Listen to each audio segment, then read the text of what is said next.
for you now. The events I'm going to portray for you now, the probabilities are you've been a part of at some time or other in your lives. If up to this moment you've missed the experience, I give you my word, before you're much older, you're going through it. For purposes of locale, it simply suits my fancy to take you to the heart of the garment industry in New York, where, whether you know it or not, the two types of restaurants predominant in and about that industry are, on the one hand, what they call the milchike restaurant, strictly dairy dishes, and on the other hand, the fleischike, strictly meat, both absolutely 100% kosher, or strictly 100% union. In fact, the waiters to walk around the waffle with a bottle. That's the union bottle. Whenever you see that bottle, ladies and gentlemen, don't start up.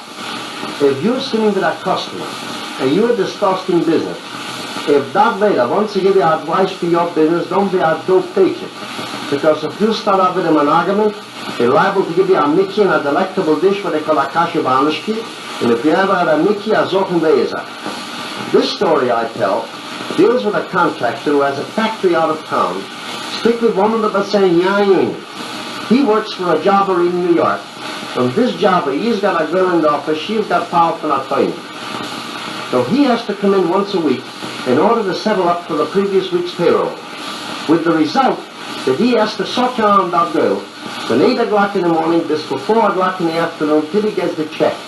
And when he gets the check, it's short for $187.36 because on the last shipment vessel he was missing 2 zippers.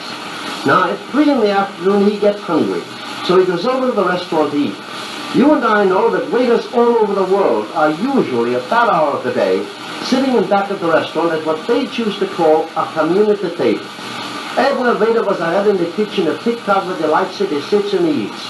And when a waiter asks, you don't come on schuldigen, other customers in there. You come in between 12 and 2 and you wouldn't sit by his table, he'd break you down. Especially if you are a big tipper at 10 center. But 3 o'clock, they're for blonde. Now, it's one particular waiter, he is madly in love with hot potato knishes. And if you like hot knishes, you wouldn't eat them cold. Because to eat a cold knish is just like to take a bath with your socks on. Now, you can imagine how much this man loves hot knishes. He had just taken the first bite of the first hot knish. That's the delight of his life. That he loves better than anything in the world. Anything. As he takes this first bite, in comes the contractor, sits down at his table. You can imagine what goes on in that waiter's heart. Just listen.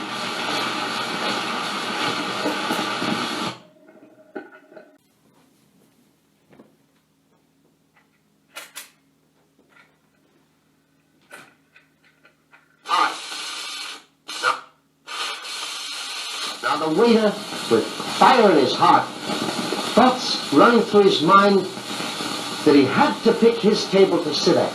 He couldn't sit by Schmulowitz. Schmulowitz is eating cold borscht. He took the balance of that knish, banged it on the table, approached this little customer, and now he actually dared him to order something. Yes, sir. What'll gonna be?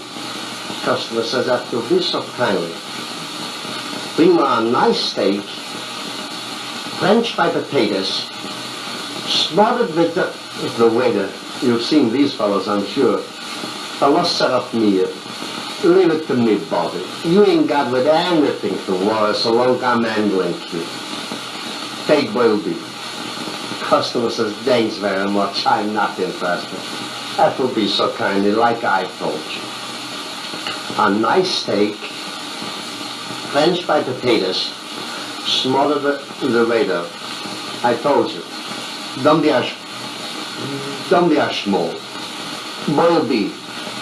Customer says, I don't want no boiled beef. Why are you making the faces with boiled beef? Who wants boiled beef? The boss hears the excitement. Comes running. He said, what's here the ganze tun? Why are you making me a whole yarn in the restaurant? What is the excitement?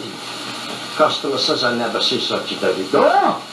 Looks to me like the waiters you got you also by the toe. Says, I come in like a gentleman. I sit down. I ask him to bring me a steak with French fried potato with smothered with onion.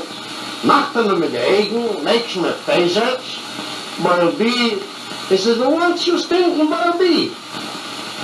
Oh, the boss says, look to me, I rather like you're a wise guy.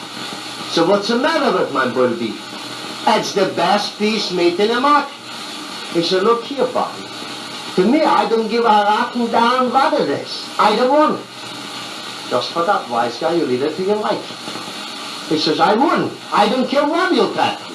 He said, don't make me no trouble in my restaurant. Eat it. He said, get burned with your restaurant together. I don't want it. Boss said, don't make me a jerk in front of that waiter. Eat it. He says, get killed with the waiter together. I don't want it. He grabbed a knife and said, you dirty dog, with you I got to have trouble? I'll stab you. He bared his chest. He said, if I got to be a martyr for a piece of flesh, go ahead. Stick me with a knife. With that, the boss turned to the waiter, said, throw that bum out for me. He didn't come here to eat. He's only looking for an argument, that's all.